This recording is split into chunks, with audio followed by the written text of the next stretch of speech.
Avec nous, le président du Conseil de la communauté marocaine à l'étranger, Driss El Yazami. Bonjour. Bonjour. C'est en hommage aux plus de 5 millions d'expatriés marocains qu'il y a à travers le monde, la journée nationale du migrant qui prend un relief particulier au Maroc.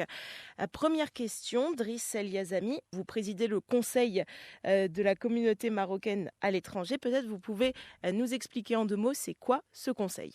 Écoutez, le Conseil de la communauté marocaine à l'étranger est une instance consultative et de prospective qui est maintenant constitutionnelle depuis 2011.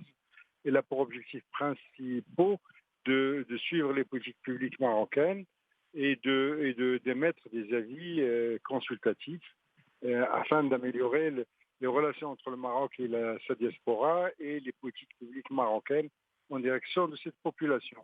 Alors pourquoi une journée consacrée aux Marocains qui résident à l'étranger? Écoutez, je pense que c'est un signe de reconnaissance, c'est un signe de reconnaissance de l'apport essentiel, parfois central, de la communauté marocaine de l'étranger au développement du pays. C'est aussi un moment pour évaluer les mutations, les transformations que connaît cette population et aussi voir comment elle peut encore mieux contribuer au développement du pays, au développement des régions. D'ailleurs, le thème de cette année, c'est la contribution des communautés marocaines de l'étranger au développement local, territorial. Alors, est-ce que vous pouvez nous dire un peu quelle est cette contribution des Marocains qui résident à l'étranger au niveau local et territorial? Écoutez, il y a des contributions qui sont déjà connues par l'ensemble des Marocains. C'est celle des transferts.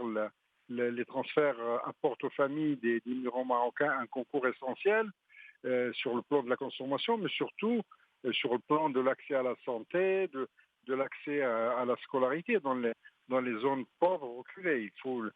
C'est une importance importante.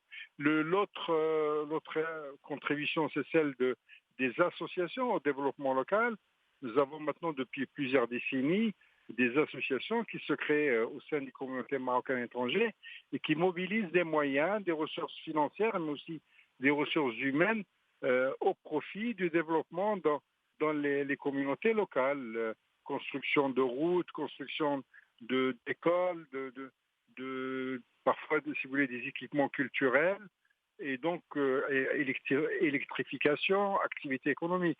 Donc, dans de nombreuses régions, depuis cette expérience pilote de migration-développement dans la région d'Agadir, il y a des centaines et des centaines d'associations qui agissent à ce niveau. Un troisième niveau maintenant qui est en train de se développer, c'est celui de l'apport des compétences hautement qualifiées au développement des territoires, au développement de la recherche, de l'enseignement au Maroc. Et enfin, il y a bien évidemment l'investissement économique qui est aussi une contribution au développement du Maroc. Alors, journée nationale du migrant ce 10 août. Vous présidez donc le Conseil de la communauté marocaine à l'étranger. Qu'est-ce qui est prévu par le Conseil pour cette journée? Écoutez, c'est notamment la participation et le soutien des activités organisées par les migrants eux-mêmes. J'étais à Fès dans une journée organisée par le Centre régional d'investissement. Ce week-end, je serai à Émile-Chil, dans l'Atlas, où se tient une sorte de festival national des Marocains du monde avec plus d'une trentaine d'associations de migrants marocains de France, d'Espagne et d'Italie qui se réunissent pour échanger leur expérience et voir comment elles peuvent mieux coordonner leur travail. Donc nous sommes une institution qui vient en appui aux initiatives d'immigrants eux-mêmes et qui développe aussi des études. Là, nous allons publier, par exemple, au mois de septembre, une étude sur les transferts des Marocains du monde et les raisons profondes de leur progression, par exemple. Les Marocains du monde d'aujourd'hui, qui sont-ils? Qui sont les immigrés marocains? C'est quoi leurs aspirations dans les pays d'accueil et ici au Maroc? Écoutez, nous sommes aujourd'hui à près d'une population, d'après les derniers chiffres du ministère des Affaires étrangères, nous sommes à peu près à 5 300 000 Marocains du monde.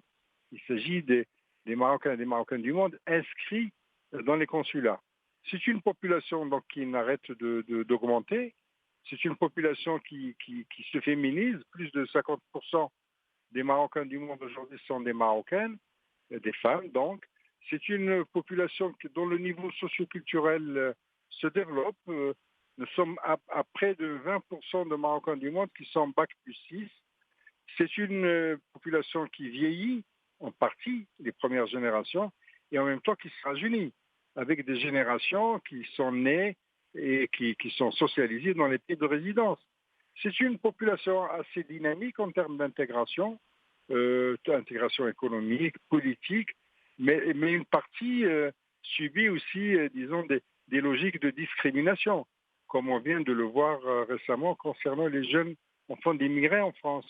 Donc c'est une situation contrastée et en même temps disons, à mon avis, la principale aspiration aussi, c'est de renforcer ces liens avec la terre d'origine. Les Marocains du monde s'enracinent dans les pays de résidence et en même temps aspirent à maintenir des relations plus fortes encore avec la terre des ancêtres. Les Marocains résidant à l'étranger qui sont en ce moment dans le royaume, puisque c'est la grande période de l'été, la grande période du retour. Merci Driss El Yazami, président du Conseil de la communauté marocaine à l'étranger. Merci d'avoir été avec nous sur Midi 1. Merci de votre invitation.